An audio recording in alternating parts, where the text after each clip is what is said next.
Hello and welcome back to A Better World. This is your host, Mitchell J. Rabin, and we're very glad you're joining us again today.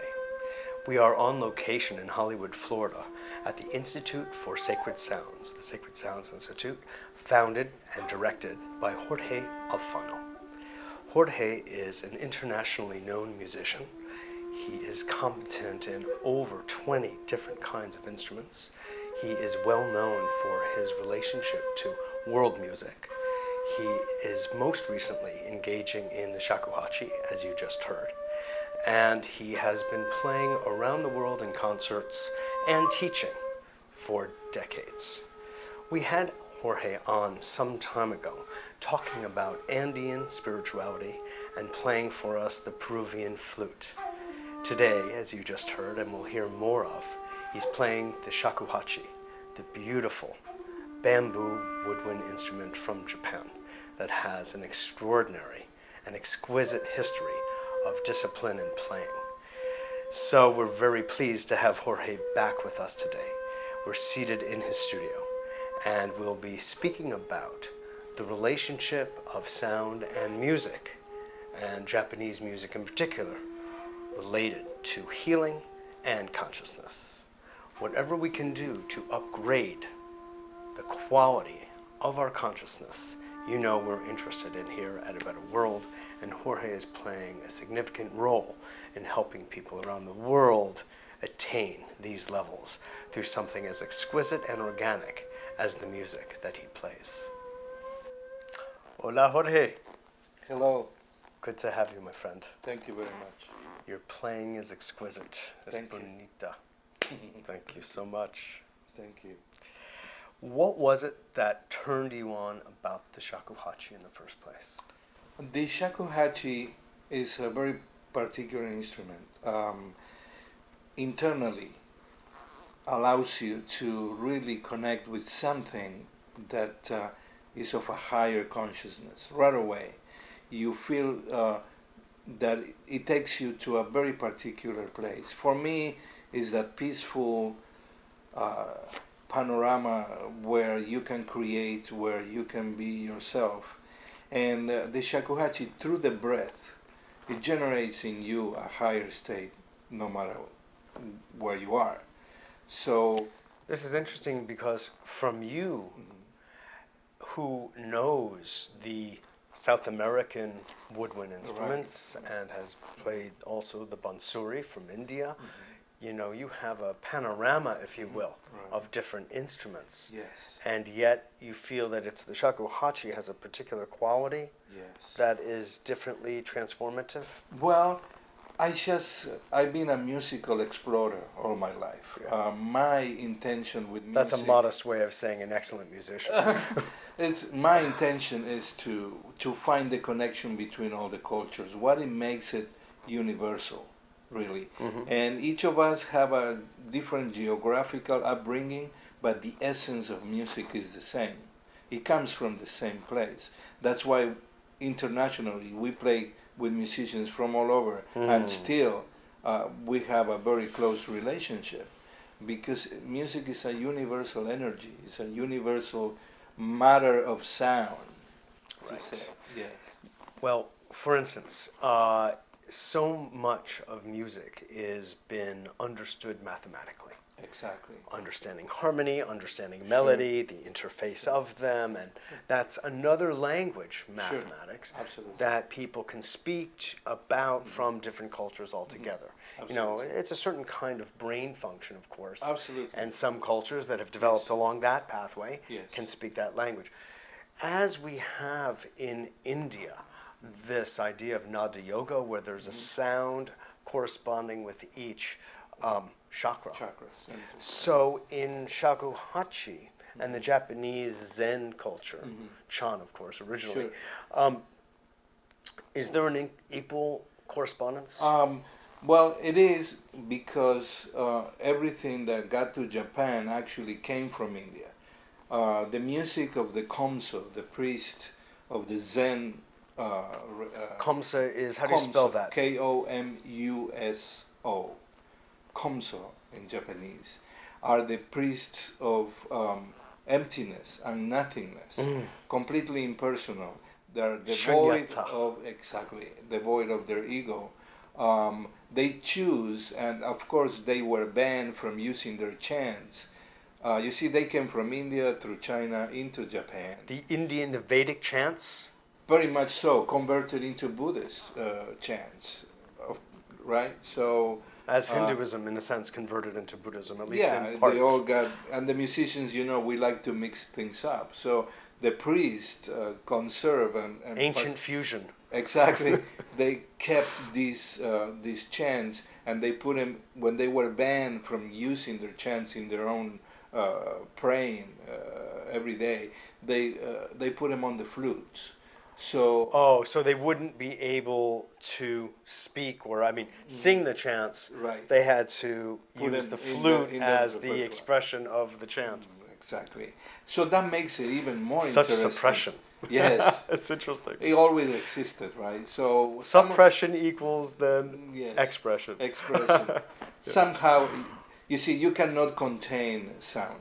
It's like water. You cannot hold it. Right. It's always going to manifest on earth. Yeah. A little kid in the Andean mountains will pick up a little piece of bamboo and play the melody that is 3,000 years old. In the Japanese repertoire, you have melodies that go back, many thousands of years, and they will put it together and keep it in the temples with the intention of the codification of the notes are made to uplift the spirit of people. This music is not for entertainment. It's not to relaxation music. It's really to pay attention and to concentrate on a higher state of consciousness. And this is what sacred music is all about. You were talking about mathematics. Music is mathematic combinations. Pythagoras put it very well when he created the music of the spheres, right? He created this amazing book about music of the spheres, where the relationship of the planets and the relationship of the stars make us what we are, because the seven tone scale is everywhere. It's in your spine, it's in your chakras, it's everywhere. It's in the plantation of the corn for our Quechua Indians in South America. As you know, Mr. Gurdjieff used that scale as a way of describing every aspect of our lives and consciousness. And he went farther in to explain not only cosmic laws through music, but also the table of emerald that came from Trismegistus. And Trismegistus Hermes Trismegistus, the three-time born father of Hermetism, Gurdjieff took from him the table of emerald, and in this way he could explain the emerald tablets. Yeah, emerald tablets, right. How he can convert these in hydrogen formulations that affects our molecules. That's why music and sound is so profound, and it has such an emotional effect on us, because it's playing with our biological and brain chemistry that goes from our toes up to our crown chakra. So from that point of view, it would be really interesting to see the different kinds of development that occurs as a result of people doing the Indian forms of Nada yoga and chanting, relative to or in contrast with the Japanese form of, let's say, the shakuhachi and the koto and the other Japanese instrumentation, and the way that plays on consciousness. Sure. And if we could have some kind of objective kind of physiological measure to look at the different kinds of consciousness and literally cellular development that occurs in the atmosphere of each of these. Absolutely. Would be a very interesting kind of looking and experiment. My interest is exactly that. It's bringing, you can see my studio, we have over 400 instruments here. And the quest for oneness is eternal. It's eternal. The Quechua teachers say, we are the caretakers of paradise. We are in paradise.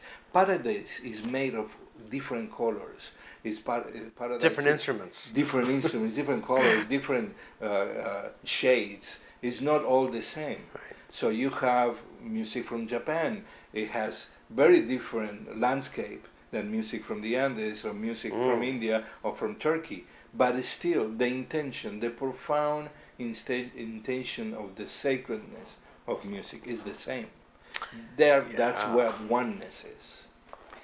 And if I may cite a photograph you showed me Yes. of the Quechua musicians Yes. in the Andes, except for the use of color, Right. are wearing a basket of sorts Right. over their heads, Yes. just like you have The Komso the priests. Komso priests in Japan. In the Zen priests, right. In the Zen priests, exactly. Yeah, their correlation. Could you is comment on that? amazing. I mean, this is Absolutely. so extraordinary, an anthropological parallel. Absolutely. I was teaching at the Shakuhachi convention recently, and In New York, the in New first York, one, yes, sponsored by NYU, yes? Exactly, that was very big. Through a great teacher that we have, that is Ronnie Seldin and Kurahashi Yodo, they put all the efforts to bring great teachers to New York. And they invited me, of course, to give my take on this. And they know I'm a Kena player or a flute player from South America. But more than that, we are spiritual seekers. We are spiritual people like everybody. Everybody is spiritual. So it's very important that we recognize that this intention of sacred music is not only in Peru but also in Japan and everywhere. And there is, yes, a correlation between the way they play and the way they dress. The Komso priests are from the 16th century. They will wear a basket in their head, and we're going to probably show some pictures of that, to show how impersonal they were. They were priests of emptiness and nothingness. No ego. No ego, no. But of course, personality. what's interesting is such a specific kind of cultural expression occurs in two entirely different parts of the world. And we don't know about the communication back then between the cultures of Japan and the Andean priests, if there was any. Well, I think it's an archetype more than a physical relationship, like one traveling to other side of the country. I think we are all archetypes. We fulfill spaces of consciousness each time that we search for them. So it's only logical that somebody in Peru is going to find something similar to somebody in Japan, because they're reaching that level of consciousness where we're becoming one. Now, to get really practical, do you think, Jorge, that if someone listens to, and really listens also not just with their mind but with their hearts, to Shakuhachi over time, that they will, in a sense, become available or make themselves available to the higher consciousness, so that their psychic eye opens, that what we refer to in parapsychology of different kinds of telepathic kinds of capacities would be expanding? Absolutely. If you do a diet, you lose weight, right? So that's the physical result. Are you suggesting something? For me, I'm suggesting that we should diet musically. There is so much music out there that is not actually really good for you. Right. And that we should. Dr. Emoto, talking about Japanese thinking, helped to demonstrate that about looking at the effects of music, different kinds of music, on water. On water, and we are made out of water. So music has a great effect on our consciousness. If you listen to the same prayers every day, you are invocating the presence of that deity. Yeah. Correct? With music is the same. If you listen and play the music that has a sacred intention, your molecules move towards the light. They don't move towards the darkness. They move towards the light because you are playing with higher vibrations that are charged with light. This music is music for that purpose. So the Komso priest will go to your house if you are giving birth to a baby. They will play certain specific piece for the safe delivery of this baby. Same thing in the Andes. They will pray and they will play music that is for that purpose. If you die, they will play music to accompany you to the next bardo, to the next level of existence, to the next ability to develop your qualities. Yes. So yes, music has a completely effect on your consciousness. It's so important that you're saying this because, as you and I know, what has happened to music in the West, or in particular, now it's in Europe as well, of course, but in the United States, is that music has become, I mean, it's like having a limb. I mean, I really think about music as organic as having arms and legs and feet, you know, and livers and hearts and everything else. And I think everybody instinctively feels that, which is why music is so important to so many people. And I don't know if I know anyone to whom music is not important. And it's sort of like saying, you know, I don't care about my arm. Well, I don't know if anybody, you know, it's like that's just not part of the human makeup and psychology. So in saying that, what you see is that music has become so habituated and automated and commercialized in this country that it has lost so much of its sacred quality and nature for transportation, if you will, and transformation.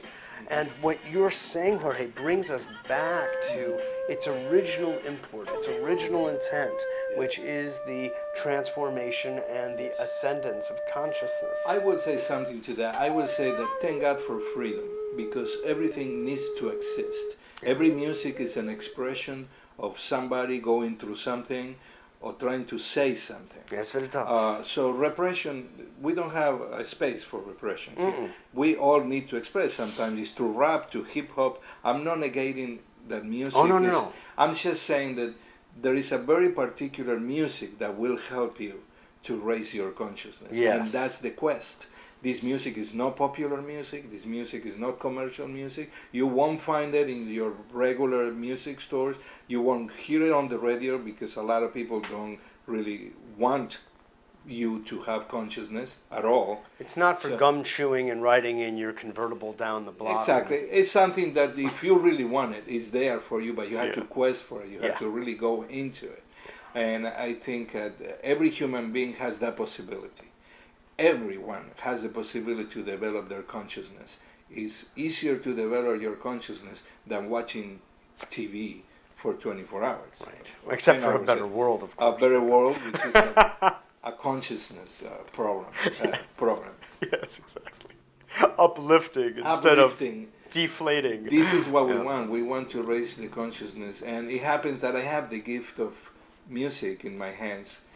Thanks to the creators, but whatever your gift is, use it to raise your consciousness. Absolutely. And people's consciousness. Absolutely. So I'm going to just go back to this idea of the organic nature of music, because here, you know, it would be a really interesting thing to look at, as I was saying before, different cultural musical expressions and seeing how they develop consciousness in their particular domains in there, you know, and so it could be that Japanese music helps people be more present, the shakuhachi, more present and with a fine-tuned attention.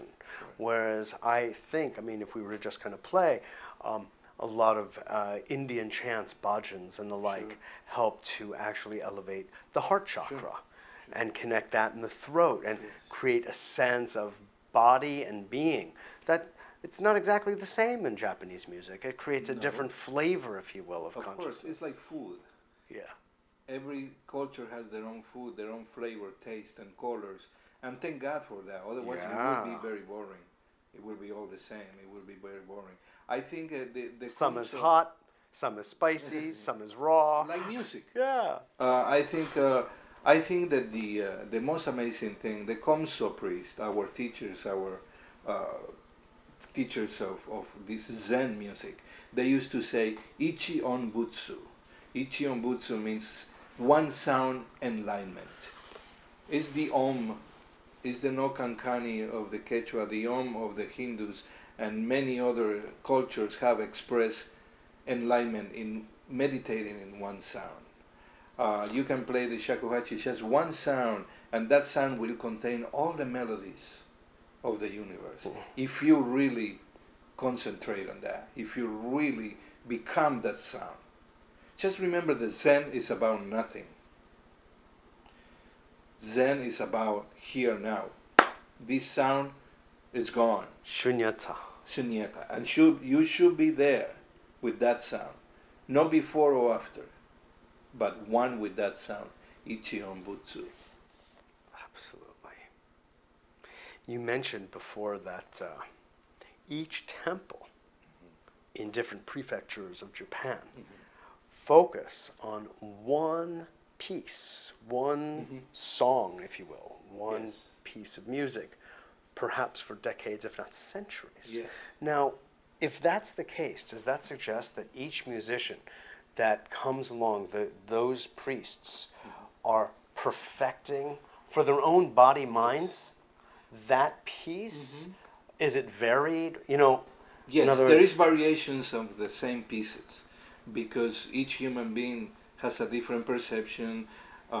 So they're going so to they'll voice it differently. Yeah, and the playing is different, but the piece is the same and it represents that temple. They were keepers of the flame of that temple, and the flame was the music, the chanting, because this is what they did. They were not only musicians, but they were priests. They were people committed to develop themselves in consciousness and spirit and in music. So for musicians, this is the highest level that you can attain in your development. Studying this music, which is very, very hard, makes you have a different level of will. You have to really be strong and keep doing it and keep doing it. And this is why I admire The discipline, repetition. as Discipline I mentioned in the and, beginning. because it's not about improvisation, it's only improvisation, but it's about being respectful of the music and try to respect your teachers because they spend years doing this and keeping the flame for you to receive this gift of music, of healing music, of sacred music that is dying out because people are not really picking this up. So we're still trying to keep, there is more shakuhachi players outside Japan than in Japan, meaning that something is happening that is dying out. One of the temples were converted in a parking lot. The other temples became the Yamaha factory of pianos. So these treasures of the, but this is happening all over the world. Absolutely. Not only one of the Quechua temples became a bus stop with graffiti on it, and when we go to with the Brotherhood to this temple, which is a rock that is carved with very particular carvings, we are praying there, and people are waiting for the stops, and they threw their cigarettes and the garbage. So there's always a dying and a rebirthing. Yes. A dying and a rebirthing. The letting go of the old, exactly, sure. And the embracing of the new. Yes. Ultimately, I think what we would agree on is that music has a communal aspect of bringing people out of themselves and into, if you will, the one pulsing heart Yes. of the universe. Absolutely. And after all is said and done, whatever the unique cultural expression of the music, its baseline is that communal connection that we experience. We are one. Yeah. Even electronic music, of course, because that's just another expression of the creator as well. And everything is spiritual. Nobody is excluded. Exactly. If somebody is excluded, it won't be spiritual. That's right. Again, it's a mathematical thing, if you will. You know, all are included by One definition. Or zero. Right? Exactly. Well, Jorge, this has been a pleasure to engage you again and speak about these things that are so dear to both of our hearts and to so many others. Thank you for the opportunity to talk. Absolutely. Great to have you. And now, if you will, would you step into the garden to play a little bit more? Absolutely. We'd love to. It would be my pleasure. Excellent. Gracias por todo. Thank you. This is Mitchell J. Rabin for A Better World. Thanks so much for joining us. As I said, we're on location in Hollywood, Florida at the Sacred Sounds Institute and speaking with Jorge Alfano, the founder and director. We're so glad you joined us, and I look forward to seeing you next week. For the moment, though, tune in.